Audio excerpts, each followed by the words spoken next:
afternoon, everyone. Welcome to our 35th meeting of Philosophy Talks. We have to take us as our special guest, Dr. Seniye Tilev. She is actually an associate assistant professor at Us University currently, but she has a degree in both comparative literature from university and master's and PhD degrees from Boğaziçi University in philosophy. Her research areas include Kant's moral philosophy, aesthetics, and philosophy of religion. She is a founding member of Turkey Kant Society, and she currently serves on this society's steering committee. And her doctoral dissertation titled Moral Autonomy and Moral Health in Kant in 2021 was awarded Best Dissertation Prize by the Nippon Kant Society in Germany. She did her PhD under this, the Canvas Box. So it's an honor to have her with us today. Please join me in giving her a warm welcome. Thank you so much, Hocam. So I'll just repeat what I was just saying. Today, I'd like to share a few thoughts about Kant and result-sensitive theories of justice. Normally, the speakers last back and something like that. This is a project that is still ongoing or not a completed thing, etc. It's something new for me, but this is actually the case for me.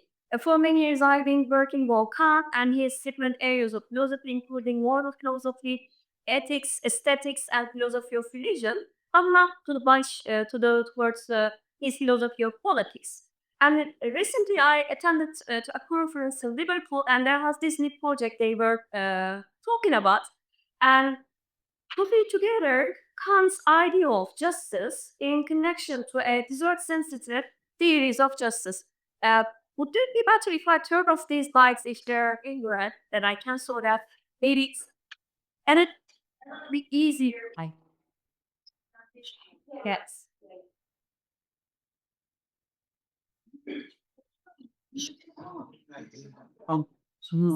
What became so eventually And make it trick, it just not become capricious until it came down so as to with any needed mood.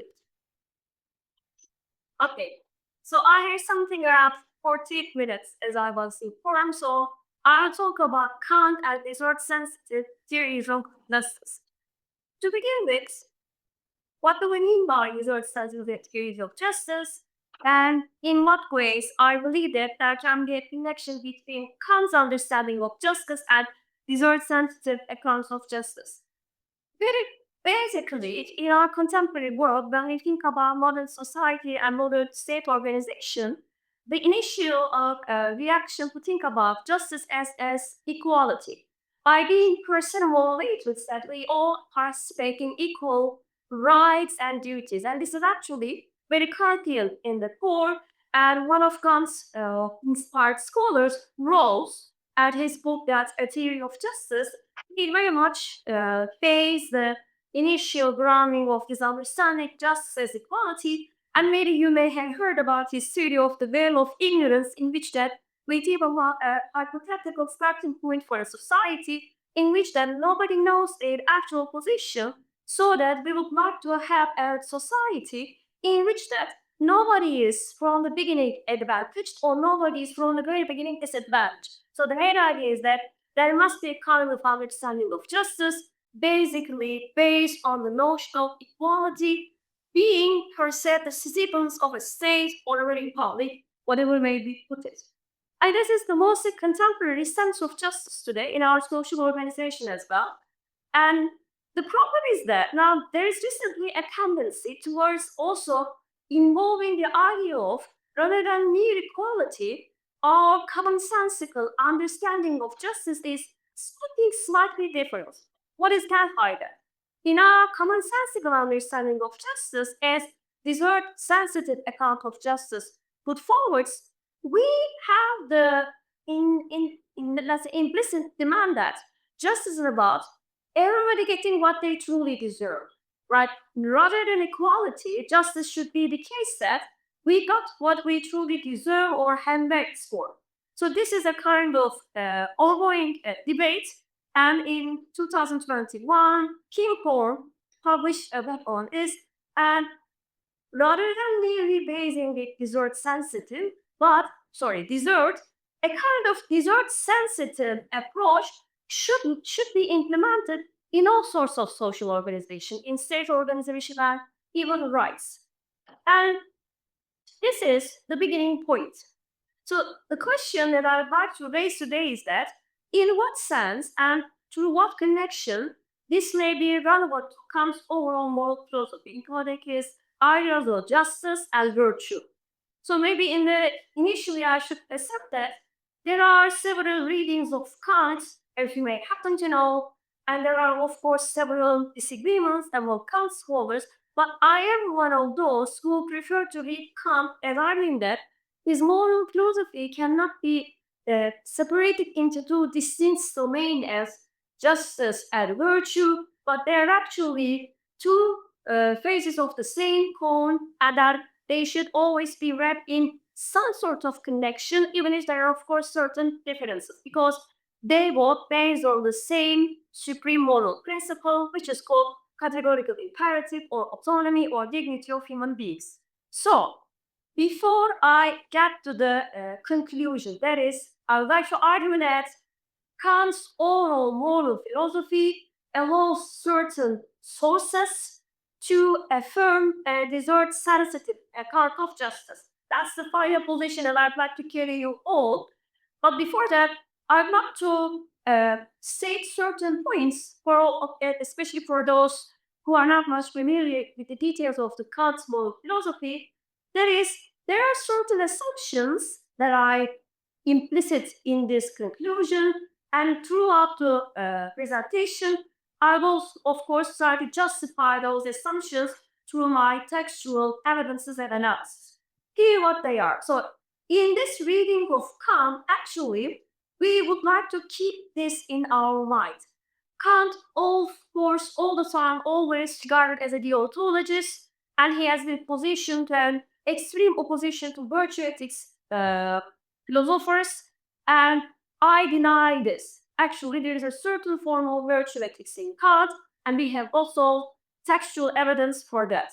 Second, actually, Kant, of course, is initially interested in the moral motivation, or let's say our maxims, but it doesn't deny the fact that Kant is totally denying or turning a blind eye to the consequences of moral actions, which means that actually this virtue ethics reconciles moral obligation with the pursuit of proper ends. So, as there is the consequences of our virtues being, is of course also important for Kant, not merely doing duty for the duty's sake. So it is a theological outlook in Kant, and this is mostly ignored or caricaturized in the mainstream Kant readings. And the next important point is that in Kant, there is a virtuous flourishing, which means that if one tries to lead a virtuous life, actually, if you try to unfold your virtuous state of character, you would also, in some sense, rewarded here and now. Of course, virtue is own sake, but actually, like the eudaimonic sense, there is a kind of well-being, certain well-being achieved by being virtuous also in Kant.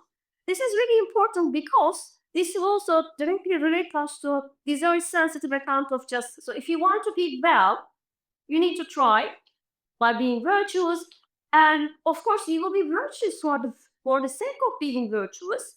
But in this procedure, in this journey, you will also achieve well-being. So achieving virtue also is a kind of actualizing, flourishing human self as a well-being.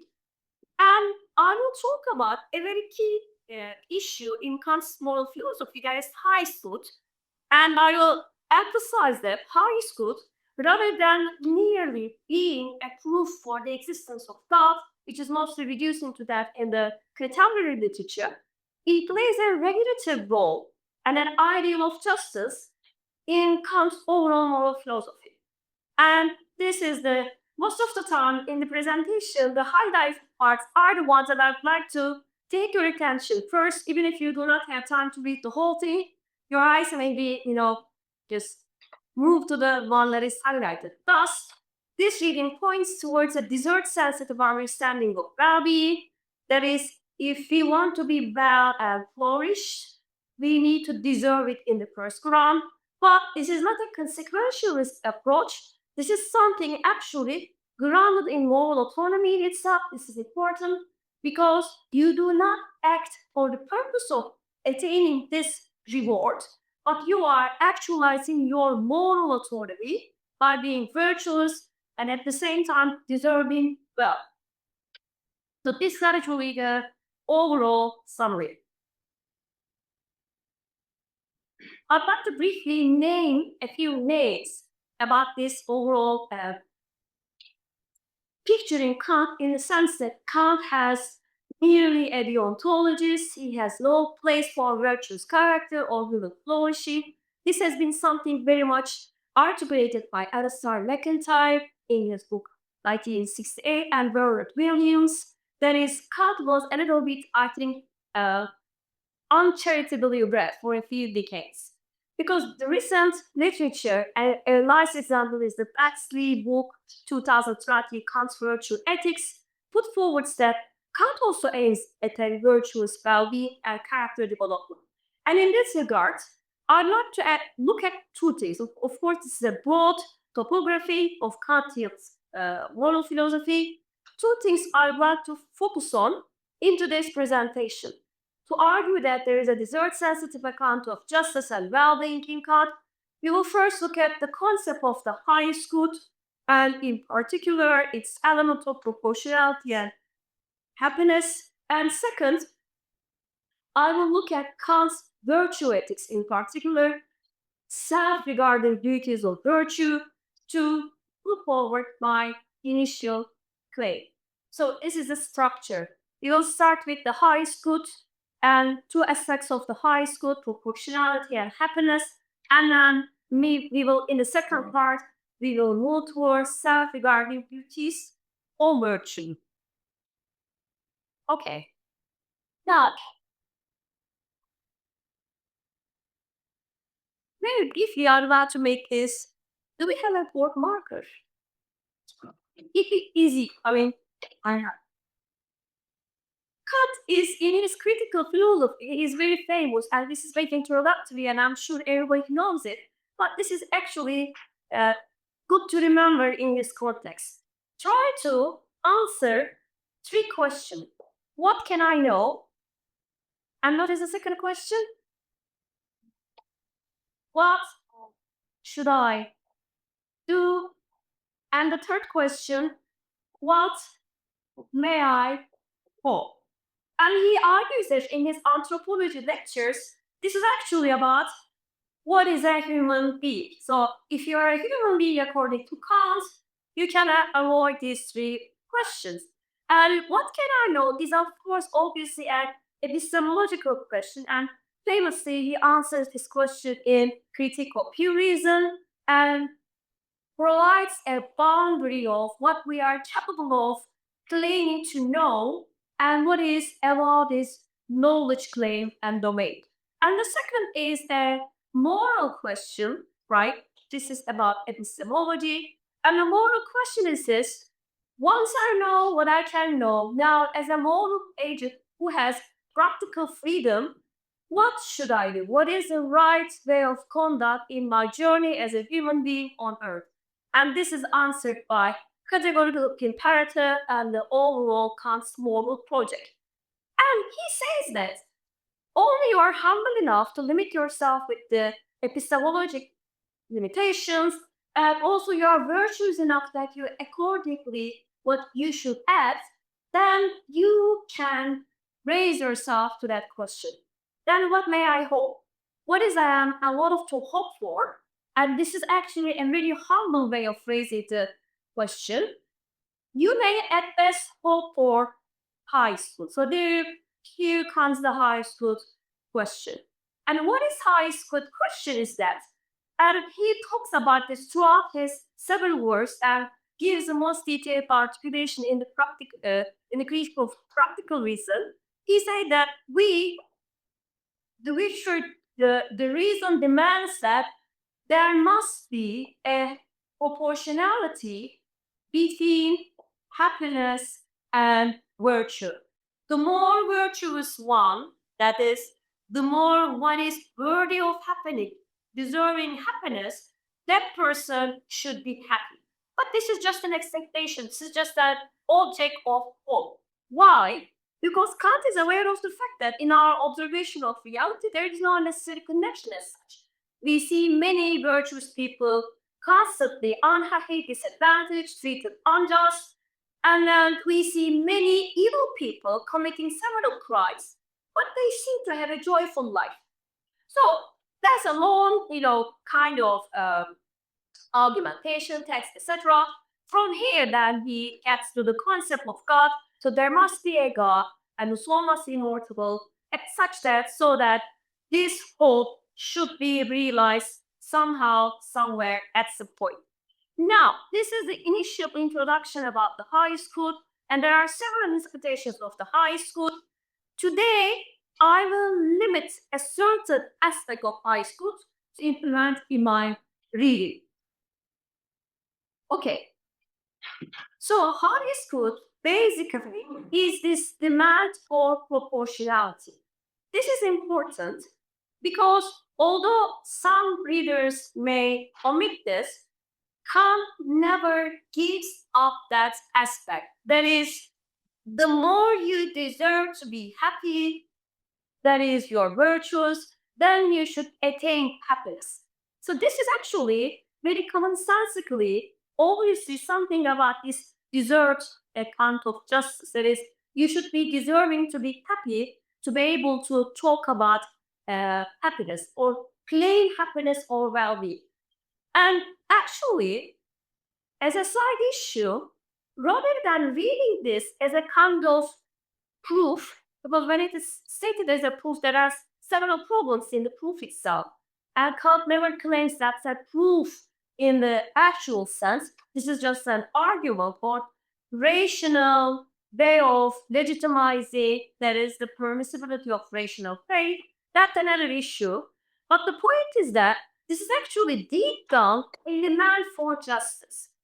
Because Arul now also shares some textual evidences in his verse after 1790s, in his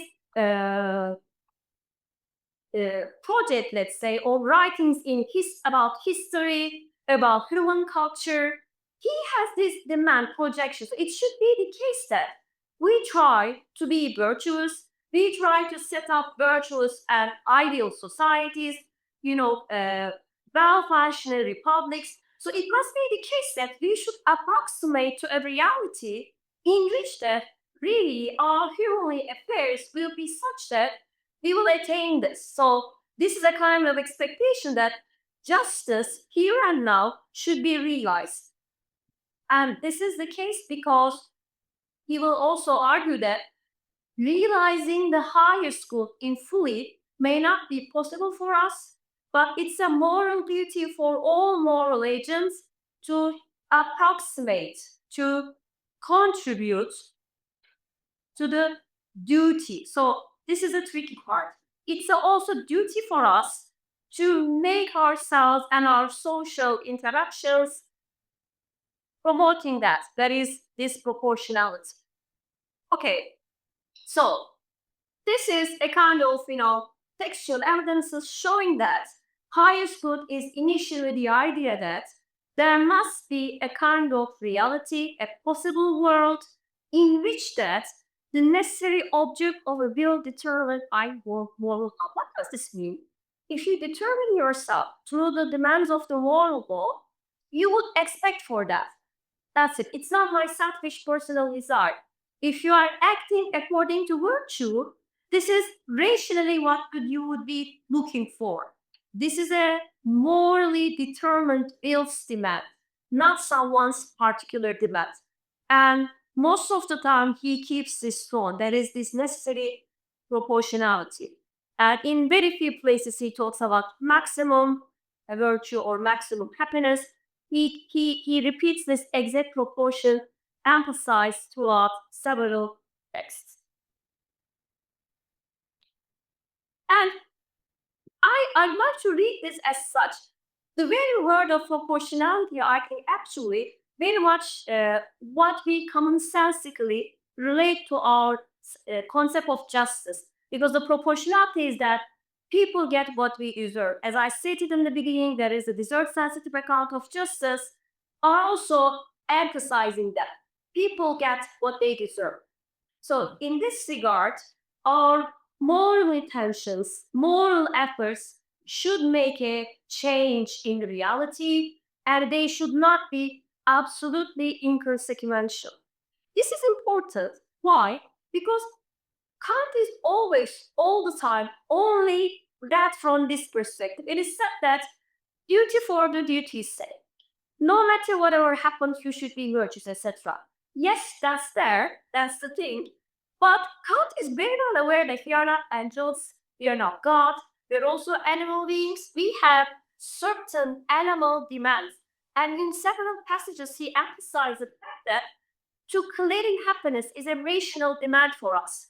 Therefore, he is well aware of the fact that we cannot act in a reality that we constantly try to be virtuous, but everything is against us and against our, efforts or trying, etc. If there is a constant failure to be virtuous, that's in a sense not sustainable for us. So this is why this is a toll for us. And there's a very lovely poetical passage from the third critique of the power of judgment.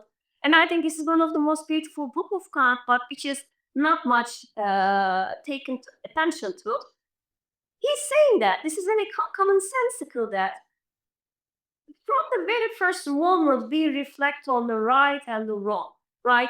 In our inner sense, there is an inner voice that we inevitably have this demand. It must make a change that those people who are constantly evil and those who are constantly trying to good and to be virtuous, if this is totally in way and there is a kind of nature, history, and reality totally indifferent to that, this is really difficult for the virtuous moral agents. And he talks about this Spinoza passage where the desperate Spinoza, that is, he suffers from that. But still, I might emphasize the fact that he never gives up the autonomy of plurality. What does this mean? Yes, no matter what happens, you have the duty to be virtuous, but still, it is the case that we demand, and when I say we, the human rational subject, demand that it must make a change. It must mean something. It must make a difference, or it should be not totally meaningless and lost. This is why the high spot is a kind of paradigm underlined as the teleological outlook in Kant's overall philosophy. Now I'm around the 30 minutes. I'm keeping an eye on the clock, so I can have a water.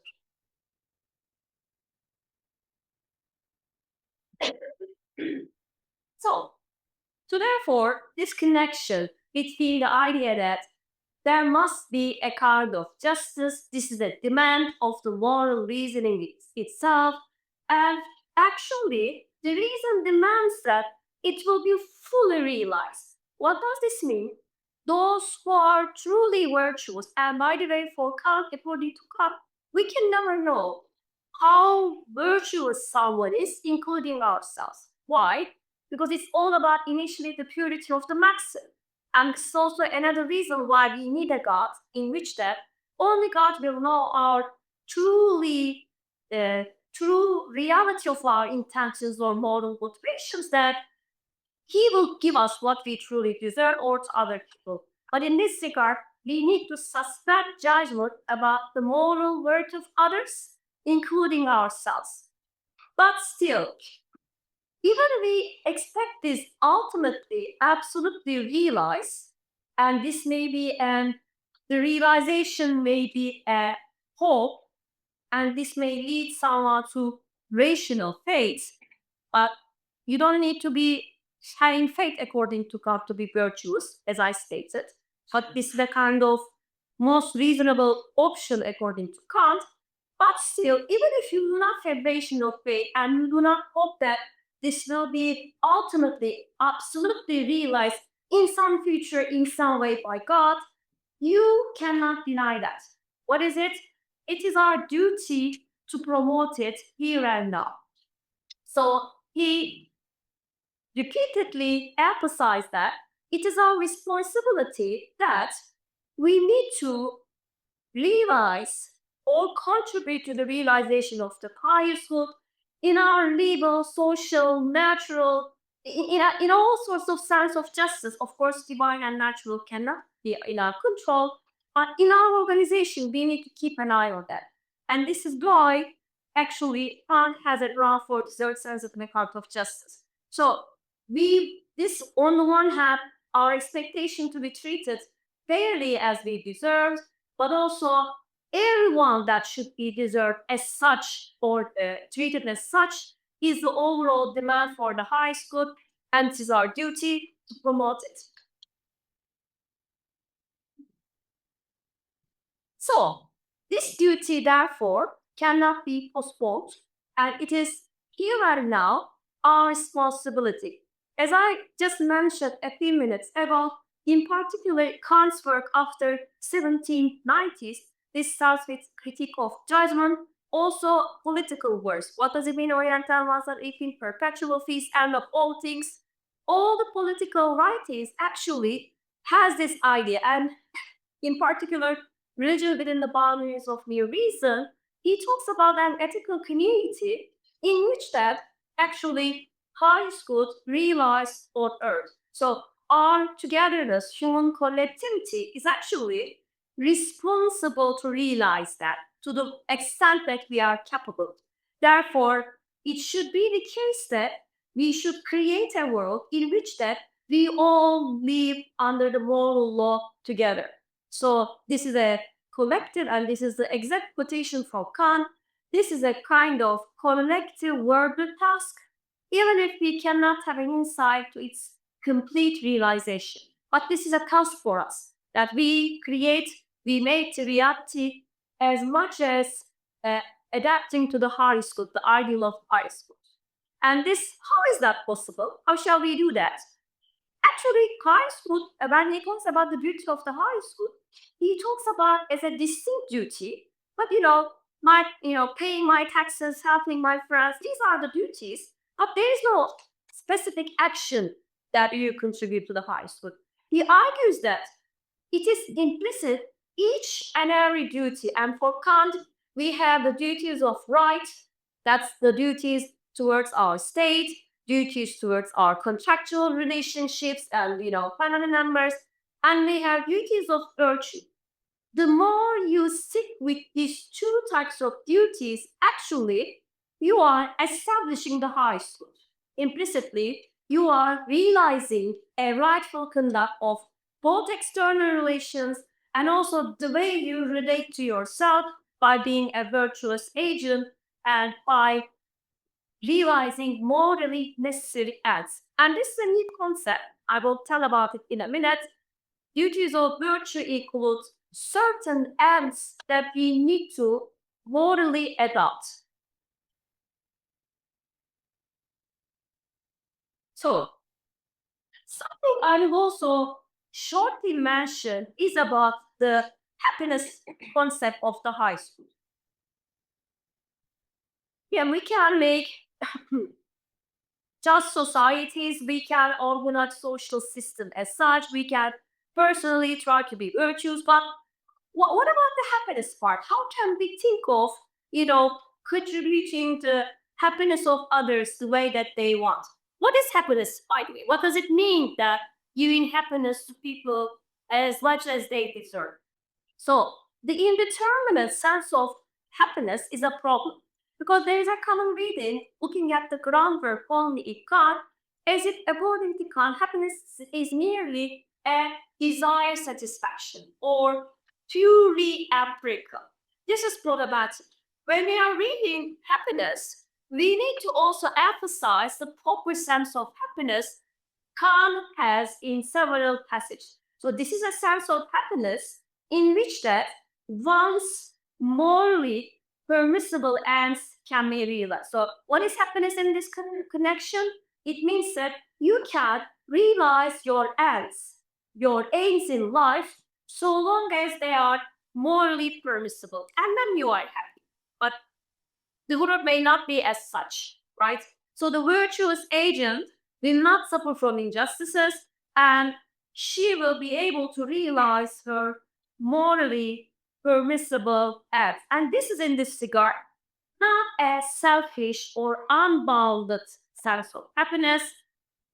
It is an impartial wish for a system of happiness. This is important because Kant emphasizes that. So happiness, alien the highest good, is initially not an individualistic one, but he puts it as such, universal happiness combined with and in conformity with the curious morality. So it's a system of happiness, and it's an impartial wish that not no one is unboundedly selfishly happy, but it's a world in which that there is a sense of overall well-being for all those users.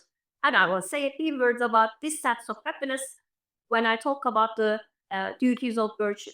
So far I talked about the high school part, and I summarized the proportionality and the happiness aspect of it, and in what sense this is actually having a spirit of deserved sensitive account of justice. So we are, therefore, morally responsible through the duty of the highest good to individually and collectively to promote, to approximate a reality in which that people have proportional well-being and virtue, this is the system of happiness. So this is, in this regard, sets an agenda not only for ethics, which means that the ethical community or the religious perspective, as he puts as at times the kingdom of God on earth, this is actually, or from a secular perspective, an invisible church on the earth is to come. This is actually a regulative ideal also for the domain of justice.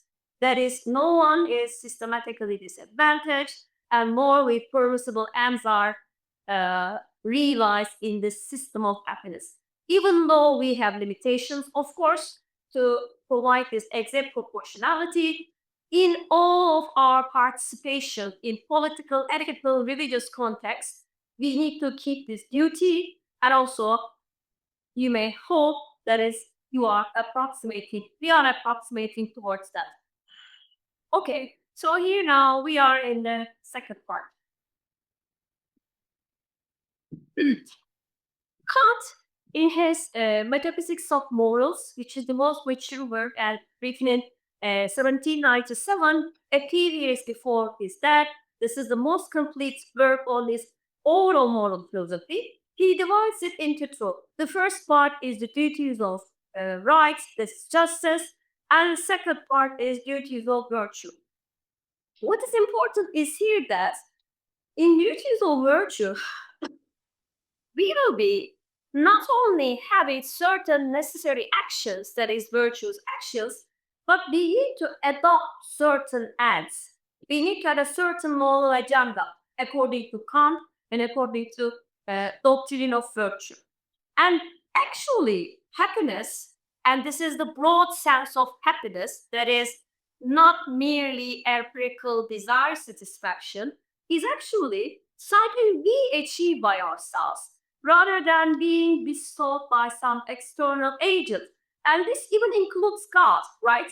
Not magically someone makes you happy, but you, through your virtuous journey, also learn to achieve certain sense of happiness, but proper sense of happiness. So therefore, this is something that we both rationally deserve, but also we achieve to a certain extent if we are autonomous and will have self-security.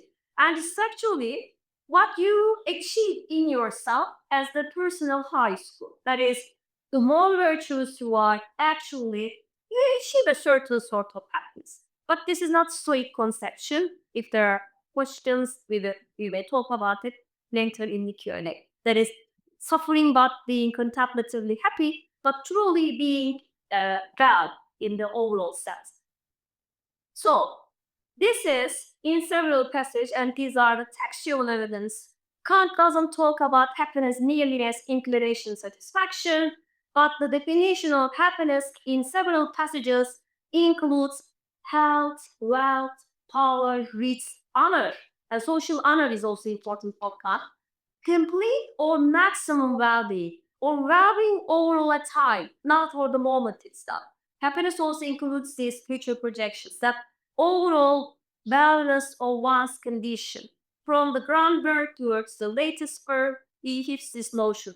And this is actually rationally what you would demand. If you're not demanding this for yourself, this is a rational like according to Kant. And he argues that happiness holds a special object of human faculty of desire, and demanding it is a part of human nature as a rational animal. So, therefore, in the duties of virtue, he talks about our duty to be well. How we do that?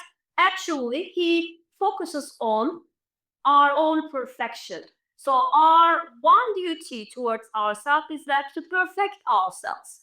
And the other duty that we should do is regarding others and to contribute their happiness. But this is now what we will focus on.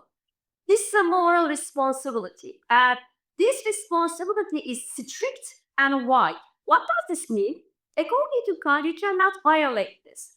This is a kind of strict, that is means you cannot talk of exceptions, and sometimes it can be wide. What does it mean? It means that in what cases and how you will apply duty will be up to you. But that duty applies towards our both animal beings and moral beings. So not only in terms of morality and virtue, but towards our animal self, we are also responsible to make ourselves well. And in this regard, I think this also very important in contemporary debates about the desert sensitive account of justice. If you are, for instance, systematically deny, neglect your health or overall well-being, according to Kant, this is not something ethically neutral. This is something actually, and certain forms of suffering that is demanding from moral wrongs or vice, you are morally accountable in this regard. So, in this sense, actually, desert sensitive well-being is in the core of duties that regard your duties of virtue. So, very briefly, what is our duty towards ourselves as an animal being? Kant is very much debated on that. I mean, he's obviously against suicide. It is unacceptable according to Kant. And this is a kind of strict duty. So this is a kind of certain on that. There are debates on this. I won't get into that about, euthanasia, etc. Anyway, but the thing is that you should not, destroy or totally abuse your animal being, including by committing suicide. But also, he explicitly states this also in the duties of virtue. Through overlust or drunkenness, you should not also violate your animal wellness by treating your body as such. And this is something strict. And these are our perfect duties towards ourselves as moral being. And he's arguing that this part is not as straightforward as the first part, but this can be summarized as such. You need to avoid things that will harm or that will give a kind of damage to your honor. So honor is important for God. So lying, avarice, servility, these are the things you should avoid. And you should be your own innate judge. So this is inner court is a very constant tyranny card.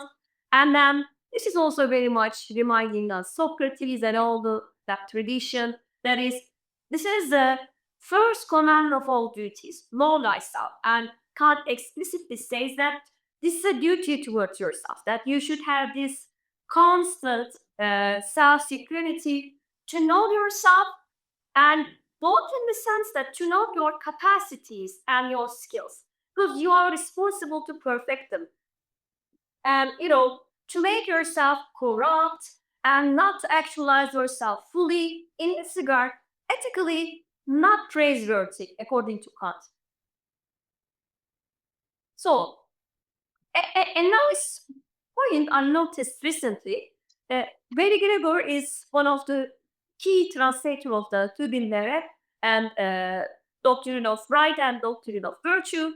He emphasized the fact that when Kant talks about perfect duties towards ourselves, his tone or wording in the original language is very much in synchrony with the tone he uses in the doctrine of justice. What does this mean? That, if it's a crime to steal someone's property, but it is also a kind of crime, let's say, if you kill yourself or lose yourself in ransom. So he considers this really seriously as a crime towards ourselves. And the second part I've got to talk about, this is about perfection, which I have just named in the beginning. It's about our imperfect duty to perfect ourselves. Let me again briefly remind why it is imperfect, or what does it mean that it is why. Because it is not a merely omission. Strict duties are don't do that. And obviously you want to. It's straightforward, strict.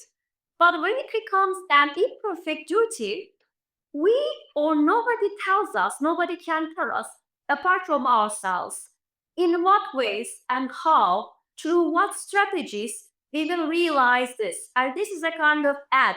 What is the ad? We need to perfect ourselves as natural and moral beings to the extent that we are capable. And this is meaning that we need to cultivate, advance, improve our natural powers and also national capacities. And also, we need to be worthy of humanity in ourselves, that we become a respectful member of human community. And this is according to us, because your duty may be to improve yourself in music, mine will be studying this, and hers may be in cooking. But getting to your own excellence is a kind of imperfect duty, and this is actually about being holy as much as we can and being perfect as much as we can. And Kant actually names this as two commands, because perfection, according to Kant, goes through these passages. I think I will finish in a kind of 8 minutes. I am following that. Okay. It is just seven. So be quick up, Philip. I can try. Okay. So in this connection, achieving or deserving our own well-being is actually what Kant is carrying us towards. So morality in this regard, being virtuous, is actually harmonizing ourselves with others. I do not violate your right, you will not violate my right, and we have this just political social order. But also, I do not harm myself. I do not harm or violate the dignity of the human potential in me. And this is actually what is our course that we deserve, or we owe to ourselves, according to us, to Kant. And actually, in this process, the more you try this, actually, by cultivating your natural dispositions, you actually get rid of certain inner conflicts, because Kant talks about Gesinnung, and this is a kind of character development. The more virtuous you become, you kind of learn to that way of living. Of course, each and every time you need to check it. It's not like a habit in the ancient sense, but this is in this regard, you achieve the well-being rather than suffering in a constant conflict between the rational and irrational peer. So, accordingly, Kant explicitly, that is, openly argues that all duties, including the duties of justice and virtue, whether it is about our relations with other people or our relations towards ourselves, they actually take their grounding from human autonomy, and this is also worded as dignity. That is, we are all doing this because we owe it to ourselves. And therefore, according to Kant, duty, although or the morality, has a kind of teleological outlook perspective, including the highest good as a necessary demand of reason. We are actually being virtues for the virtue's own sake, and morality is its own final end. So therefore, he has this notion of care of the soul, and it stretches out to our relation with our own body as an animal being, towards our relation to the others, and including the state and even the relations of states towards one another in the idea of perpetual peace. So some of those sound so romantic and not realistic, maybe us, but that's the case. He has this optimism or projection or hope or faith about this reading of history and nature.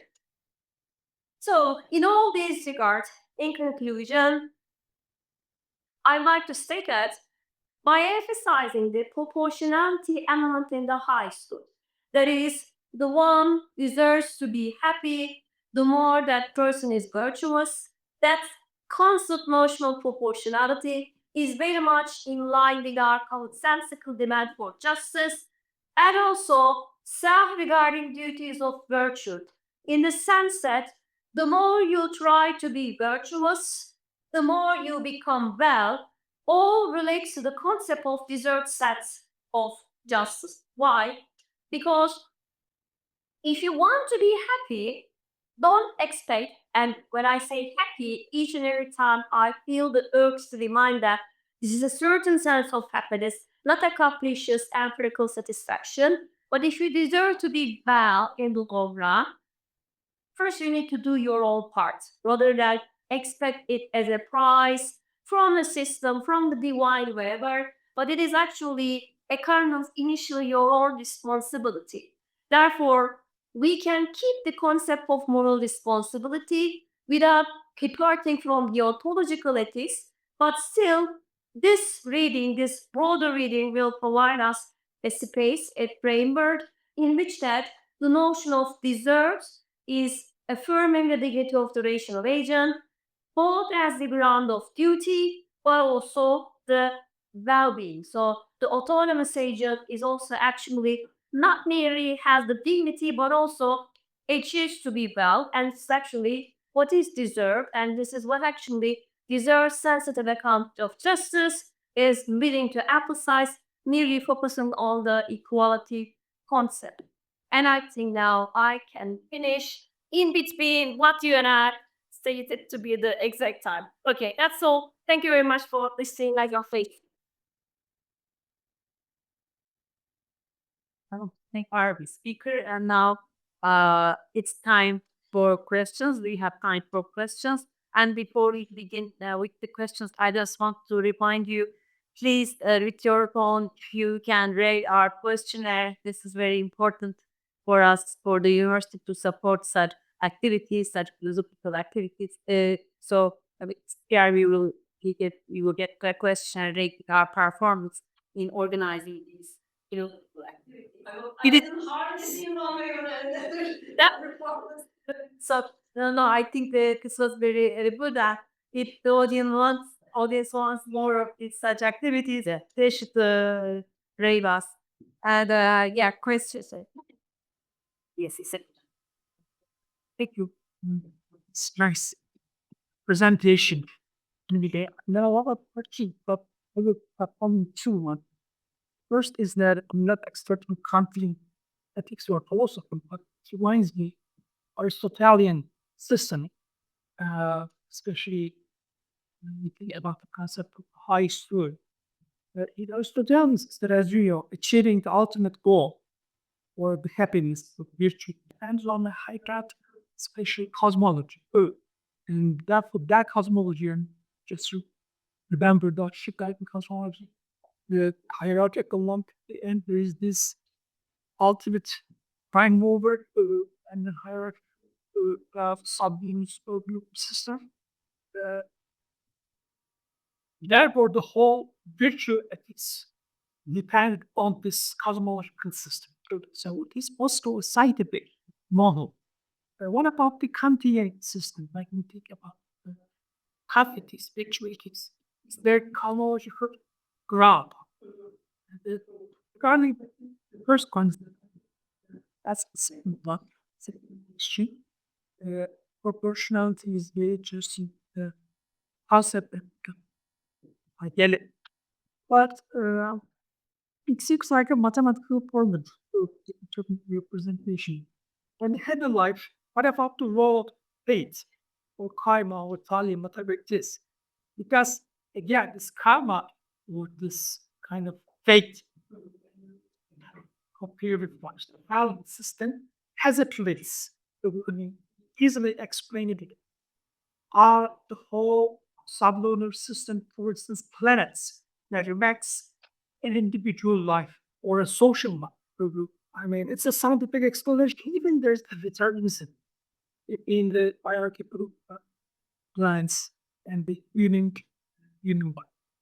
Uh, Therefore, I mean, could you tell us a little about this role of faith to the rises? Hocam, that's a helpful question about which maybe I didn't have time to have more explanation. Let me start with the first one. There is no cosmological ground in Kant, and probably this will be a little bit anachronic to expect such a thing because after the Leibniz, I think he's the one that he's willing to give up this, pre-established harmony or reading a kind of given that is starting from a kind of given that we live in a fixed universe and things are as such that you're totally, you know, secure and having comfort with. But it doesn't deny the fact that he has this teleological aspect and perspective. And this is why I think I personally have very much sympathy. Obviously, maybe it could be too obvious that in Kant concept of rational faith, because this will also relate to our second question, he has this critical reimplication of such concept from the back door. What I'm trying to say is this: in his critical project, Kant is very clear on that. What can we know? We can never know whether we live in such a cosmological order. This is scientifically impossible to prove. Therefore, those would be at best your expectation, our faith, and our hopes or projections to reality. This is why in the third critique, when he talks about this reading of nature and history, he is considering this as reflective judgment. We project our demands to nature. But how can we prove this? I mean, is there any scientific ground for that? Because Kant is very strictly keeping this principle that there is a certain epistemic limitation about the things that we claim to know, the knowledge claims. And these are actually famously known as bounded by space and time.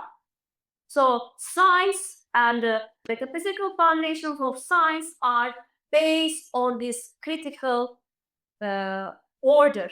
And in this order, what we claim to know is bound by space and time. Therefore, any such meta narrative, including a kind of acceptance for pre-established harmony or cosmological order, which will not provide any knowledge claim, is not given according to Kant. But does he deny it totally? No. He just makes humbler claims on such issues.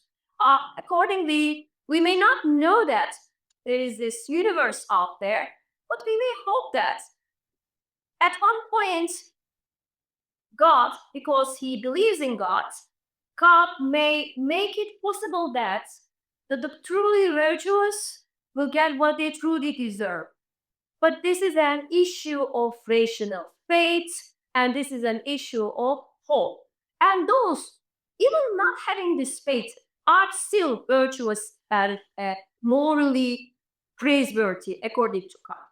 I think this is the answer to the first question.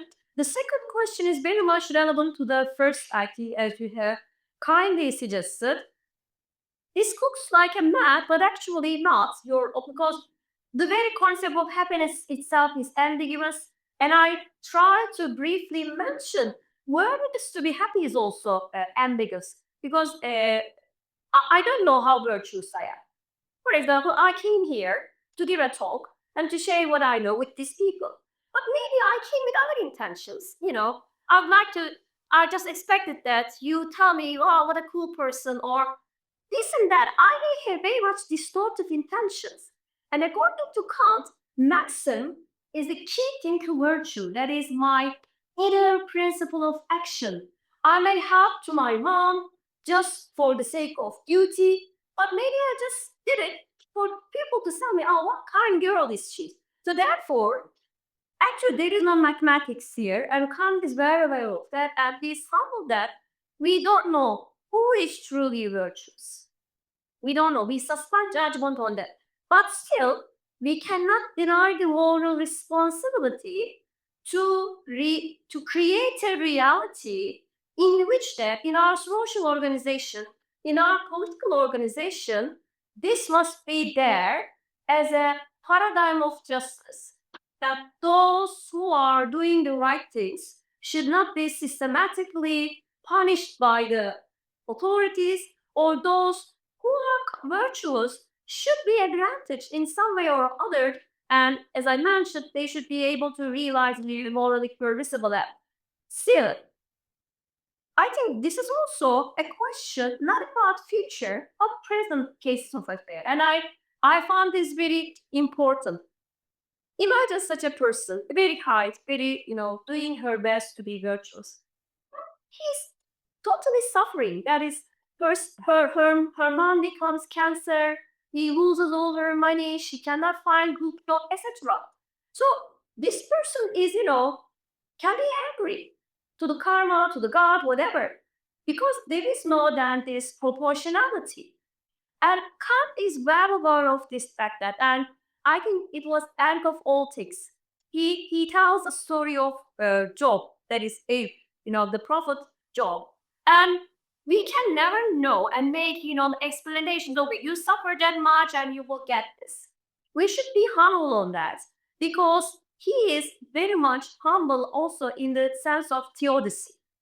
You may keep this faith that God keeps an eye on everything, but we should still be humble of making such explanations that this happened because of these divine reasons and that. Because we can only be aware of causal relations that we are able to aware of, observing, but we don't know how the God wills is implicit in each and every way of happenings. Kant doesn't deny this, but say that we cannot implicit this in our collective decision making because this is beyond what we can know. This is why, again, therefore, the karma, actually not karma, Kant is very clear on that. The classical notion of God, omniscient, omnipresent, and has the knowledge of knowing the hearts as a matter of fate, is the only one who can absolutely realize the hearts. He keeps it. But for here and now, we have just the duty to promote it. And if you are faithful, this is what several Kant scholars say, you would be already more motivated if you have faith. Or your context of morality, that is, I am living in such a universe in which that the universe is not blind my moral and moral projects. So this is also relevant to his project about aesthetics, but this goes in another direction. Maybe briefly I can say this.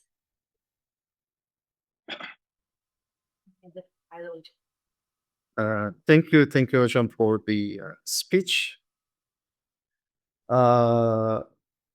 Maybe firstly, I can ask a question for clarification. So, your position is not really clear for me. So, do you defend Kant philosophy, moral philosophy, open a place for virtue ethics, or for having or for being virtue. As you know, in the current work, even in first pages, he criticized virtue ethics. Virtue ethics, as you know, action-based ethics, but generally we orthodox reading tell us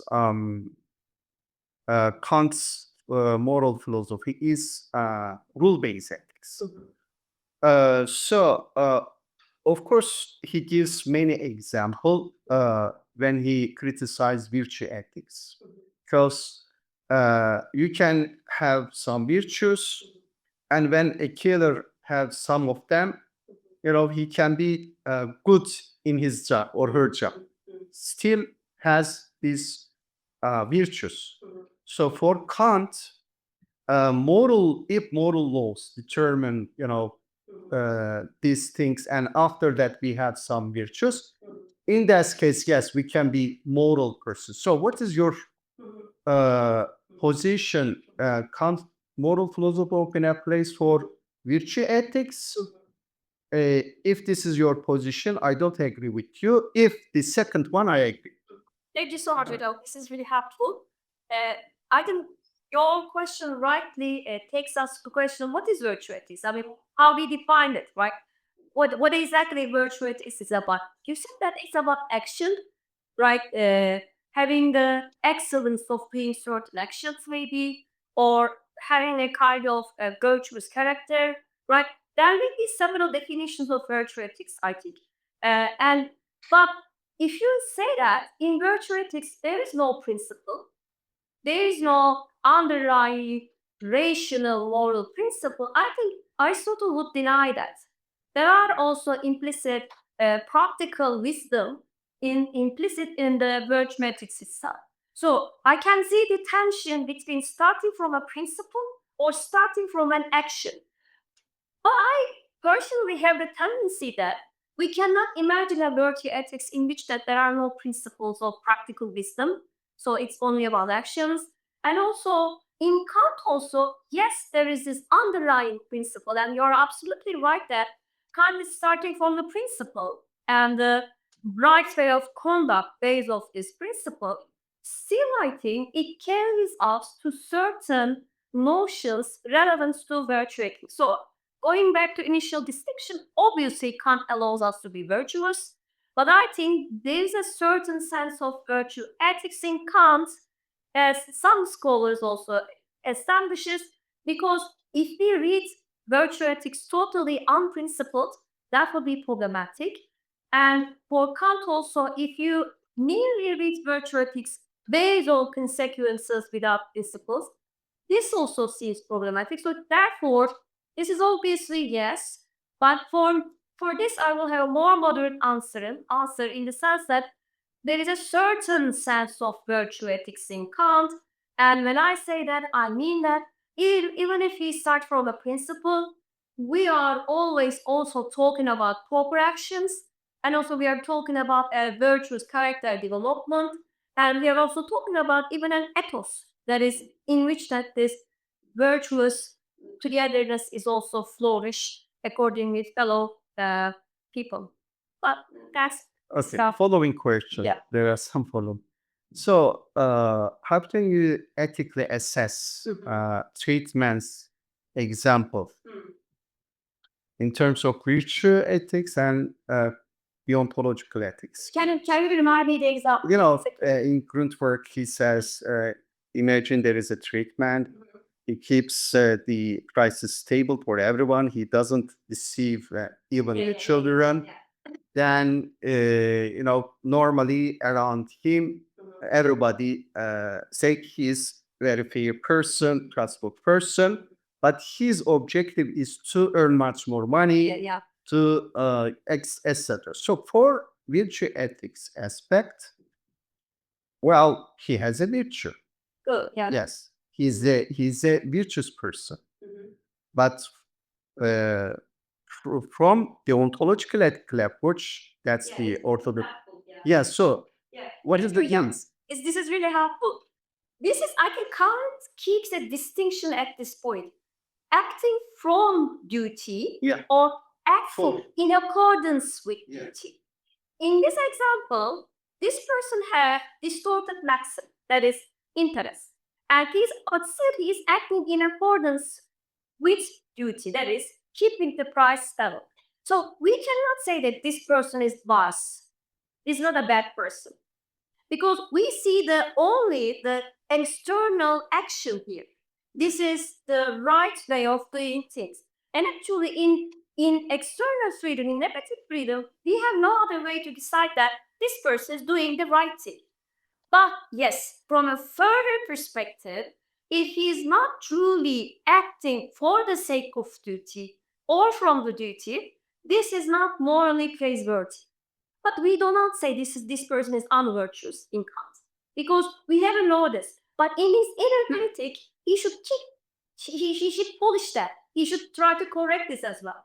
So maybe to this extreme, we only know our own inner self, and also for Kant, God knows his inner worth in this regard, therefore unknown. But this person is still doing the right thing, and we do not say this person is was. This is morally. But if you know his objective is to earn much more money, not for the duty. So for Kant, he's not moral person, right? According to this reading. But Yeah. for virtue ethics, Yes, still virtuous. yeah, Yes. Yeah, you're right on this. I mean, this may not embrace that detail. And this is why I said the moral maxim is very much in the core. And in this specific example, you are right. It will differentiate from that understanding of virtue ethics. But I would like to keep that there are certain aspects that we attribute to virtue ethics, and these are I listed as character development, flourishing, or self-security. I think will be still kept in Kant. So I don't think this is just gives us sufficient ground to exclude this from the totally virtue ethics. But I totally see your point, and it does not cover this point, and I agree with that. I cannot say so still the ontological ethical approaches, actually. yeah, but still, what I'm trying to say, if you reduce ontological ethics, either merely duty following, that is, there are certain things, principles, rules, regulations, and if it is all about that, because when we say the ontology, it has also this connotation, and this is much more problematic. And that reading is actually initiated to avoid that. Because MacIntyre and Bernard Williams, he would say something that if it is all about universalizability, you can be a very good Nazi and do your duty, and okay. But this is problematic. This is not what you can take off of Kant merely by talking about universalizability, etc. So this is why I think this absolute total exclusion is problematic in this regard. That is how we define the ontology, how we define virtue ethics. So yes, of course, he is starting with the principle and rightly closer to the ontology, but certain merits that we attribute to virtue ethics, I would say in a more humble way, is also there in Kant, I would like to say. Although, yes, you're right, it may not cover these specific distinctions in certain cases. Modern depression. Loud. Ah, I'm thank you very much, John, for the talk. I am no Kantian scholar, so my question might be a bit naive, but you also mentioned this, I think, as you were talking about happiness. I was wondering how the proportionality between virtue and happiness function when we think of a stoic sense of happiness, where one might achieve happiness in a very passive way. So I will see. Yeah, thank you, John. This is helpful because I had to omit this altogether. And actually, this is the passage where Kant, there is a passage in the Critique of Practical Reason. He talks about Stoic conception of happiness, and he argues that the highest good is not something I made up. It is summum bonum, and this is an ancient concept. And this is also present in Stoics and also Epicureans, he say that. Therefore, he says that they will talk about this kind of connection between virtue and happiness. But he differentiates his position in a very clear way. He argues that in the Stoic conception, happiness and virtue are in an analytic relation. What does this mean? Even if you are suffering, but you are a virtuous person, you are tortured, you are in a jail unjustly, but still, because you know that you are wrong, you did nothing wrong and you are virtuous, then this is a kind of happiness according to Stoic conception as Kant depicts it. And for the Epicureans, the other way around. If you achieve happiness, that you have a well-being, you are happy, and this is also a virtue according to Epicurean perspective as Kant depicts them. Therefore, this analytic relation, so we may think it like this, that they equal, they make a kind of identity relation between virtue and happiness. Either they reduce happiness into virtue or reduce virtue into happiness, and this is what Stoics and Epicureans does, and according to Kant, these are both problematic because he wants to check that virtue is a kind of state initially about our lessons and moral character, but happiness is actually also about the ends, the result, what literally happens to us. So he is well aware that we are not angels. Therefore, Stoics' conception of being happy in the torture is not what is aiming at. He argues that this must not be an analytic relation, it must be a kind of synthetic relation, which means that there must be a cause and effect relation between happiness and virtue. The cause is virtue and the result should be happiness. Therefore, they shouldn't be identical. You should really achieve virtue first, and as a result, you can claim happiness, and this is a distinct state rather than be contemplatively virtue but still suffering. But thank you, Hocam. This is helpful to complete the picture.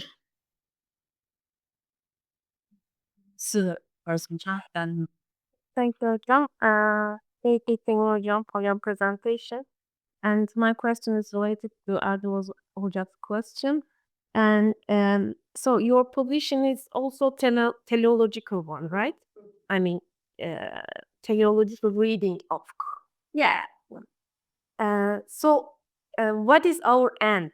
And can you clarify that point?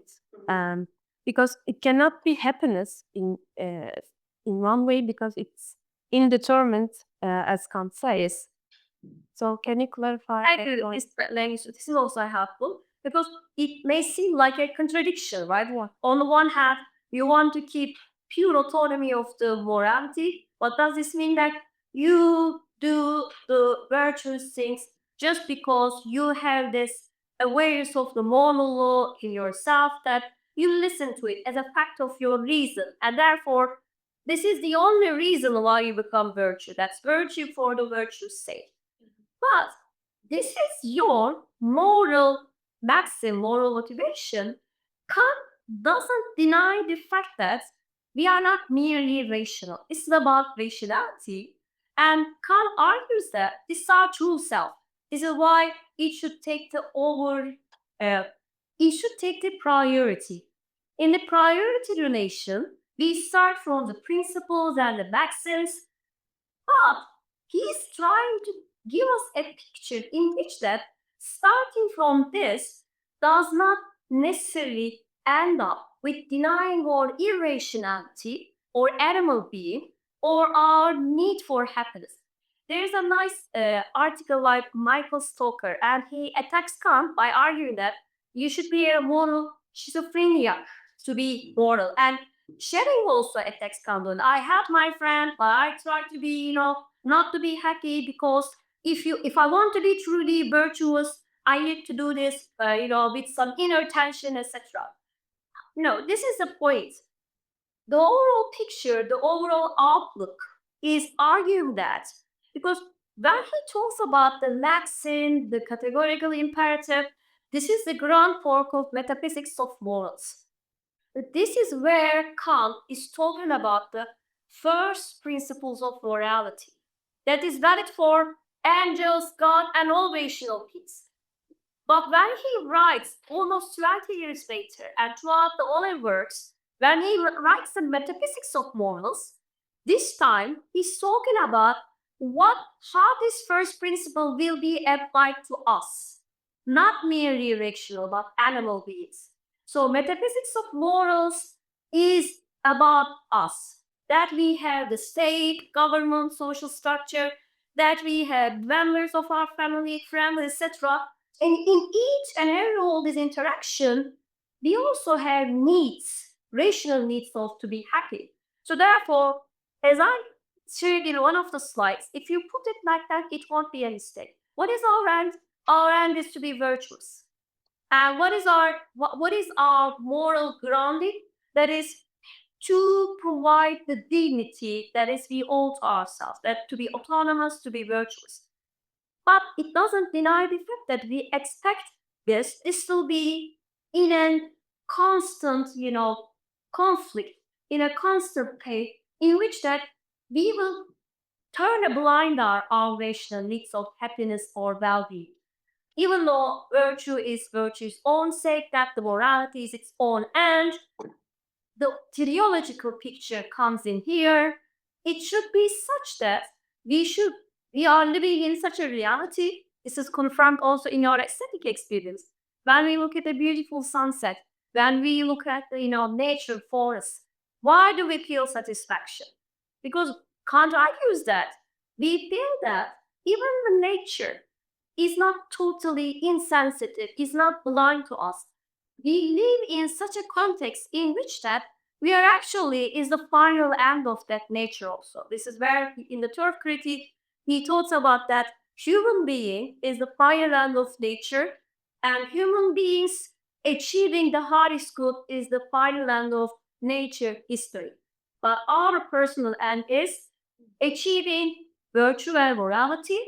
But when we achieve virtue, this will also take us to the highest good. Do you see the circularity? You start from the principle, but this also the principle tells us promote that in your one person, also in all your social relations. So we don't need to choose one of the poles. We start from the principle, but truly realizing and actualizing the principle will take us a reality in which that we do approximate to that. And then paper now for your topic was very informative. Data structure, I learned a lot. My questions also in about the relation to virtue to happiness. Um, so so I'm choosing a total for that I did it, I know. So I briefly complex to understand art. So for like being a philosopher, like Plato, the kiss complexity between work and entities. So not just individual needs to be virtue, but the whole city in order to achieve happiness. This happiness is every kind of value.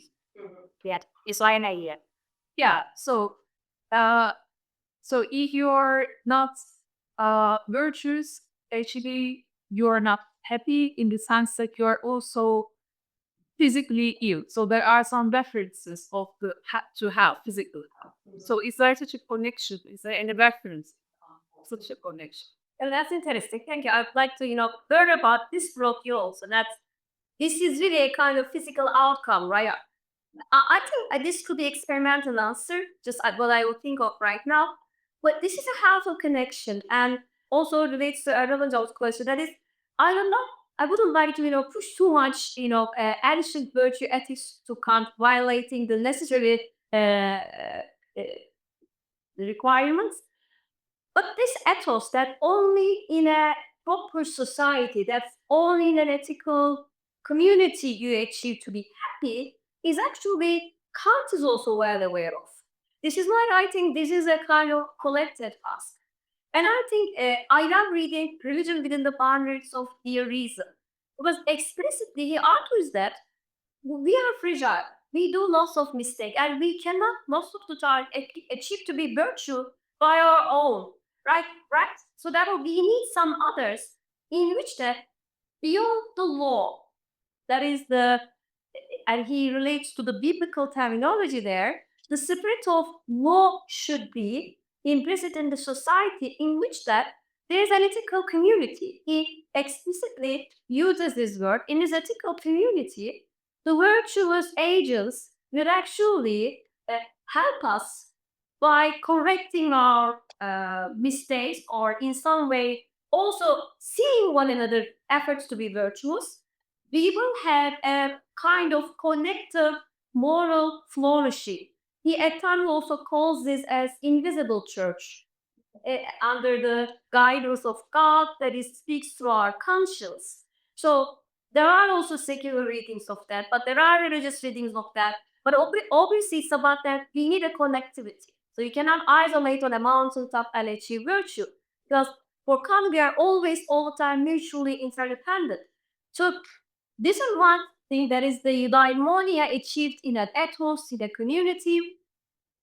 For the second part, that if you become not virtuous enough, that you have some literal suffering, I can think of his example. Maybe I just think of that our strict duties towards our animal being that he talked about, like drunkenness and abusing your body or honor. And obviously, and I think commonsensically, these are vices according to Kant you should avoid. That is, if if you're drunken all the time and do things that shame yourself, a kind of harm your own honor, become unhappy. I mean, at least in the long run, at that moment you will satisfy your desires, but in the long run you won't be in a state of wellness if you constantly commit your duties towards yourself. And this includes not only strict duties like drinking, this and that, or harming yourself, but also I think lacking the duty to perfect ourselves. I commonsensically, if you really do not try for anything, right? You may have certain skills, potential you need to discover. If you don't do anything with that, you will feel, meaningless in life, and you will feel impotent, right? You will, in a sense, waste yourself. And for rational beings, this is unhappiness, according to Kant also. This is why it's a duty also to perfect our all capacities and skills and others in this regard. Thank you. Very good, Buddha. Buddha. Thank you for this great presentation. Was pleasure to so counts. School. You maybe I can't very journal. Yeah, I'm sorry. Well, I think it's big on counting understanding of justice or counting theory. As you explain very well, that is one side, individual side. And you can follow easily count the individual more realization. With this side is okay. But other side, there is, you can say, suprastructure, including states, religion, social situations, etc. And also more. And there, I think, for taking seriously of this, we should call this side, right? And in this side, I think you use the term of ethical community or entrepreneurs. Yeah. So how could it be realizing this notion of justice if we take this superstructure in counting? This question I ask also when I read Kant. Yeah. Well, thank you. This is really helpful, because this is about the whole first part of the book, Kant, but it's of morals that I didn't talk about, because it's particularly designed for that.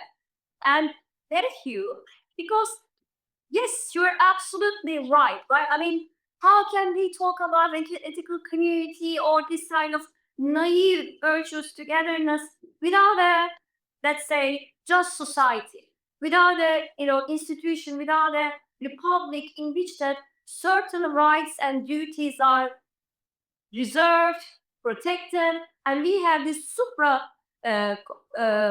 picture in which that these are the initial, most basic things are guaranteed. And this actually Kant talks about in Doctrine of Rights. So the book has two parts. The first, this is the metaphysics of more, Kant's key project. And the first part is Doctrine of Right, and the second part is Doctrine of Virtue. And Kant is very clear that the initial thing, the initial requirement is about what exactly you said. This, as he puts it, this is about regulating the relative freedom, which means external relations, my relation to the other season and my relation to my state.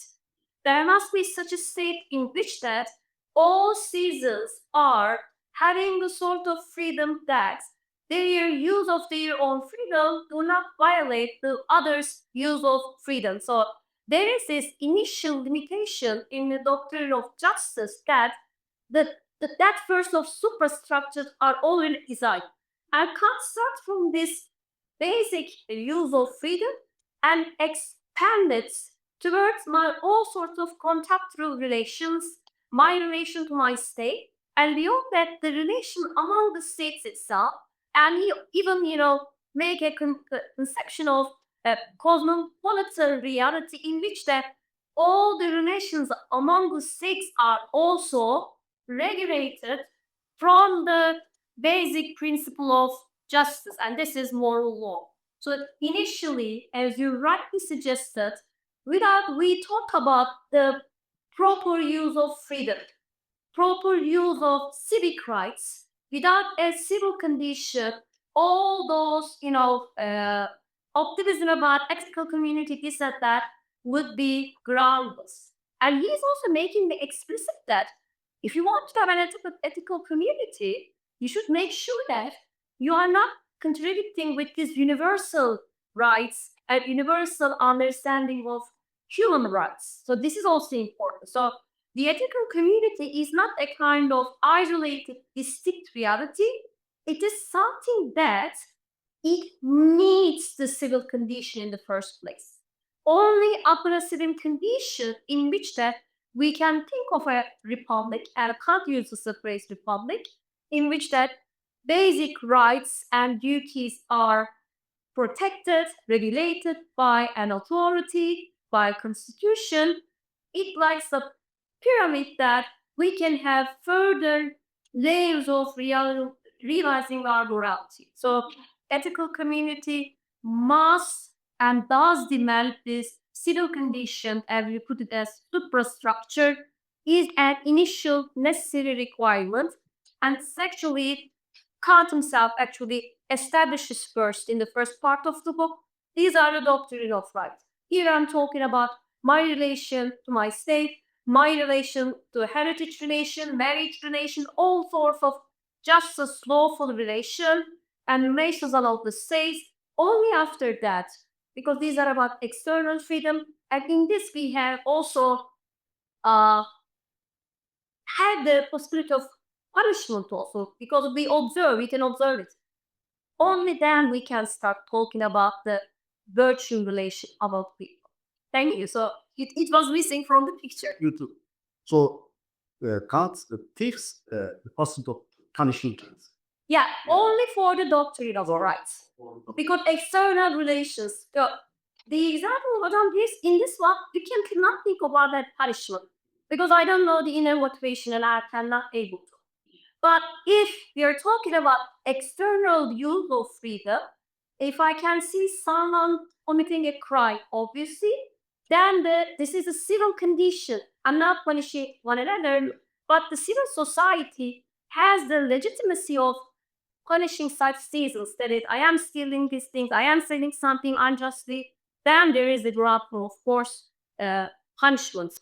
But I learned me something. Plus, I have one more question. Just make I remember it. Yes. You talk about God, of course. But you just mentioned religion. Key words. Yes. But I think this God is he can't understand Christian God. Or you can say secular God. I don't know. What do you think about it? Okay, this to open up a whole big talking answer. Just Yeah, but my reading is that no, this is not Christian God. This is not Christian God. God, Kant is talking about a universal faith. And he's talking about an invisible church. And I read Kant as a very deep down believer in which that what matters most is having this faith in the existence of God and being virtuous and believing that the most important religious conduct is God-pleasing thing is that being virtuous. He criticized church going, he criticized the ceremonies, etc. And the book he wrote, Religion Within the Barriers of Beliefs, was censored by the king of his side because he was too much criticizing some institutional sense of religion. His overall project is more about a universal, historic religion in which that faith and virtue is the core of this religion, universal religion, I would say. So this is not a Christian God, I think. If our hands up, this thank our speaker. Thank you very much for the question. Thank you for the audience. And we thank our speaker, Mama. Thank you so much for the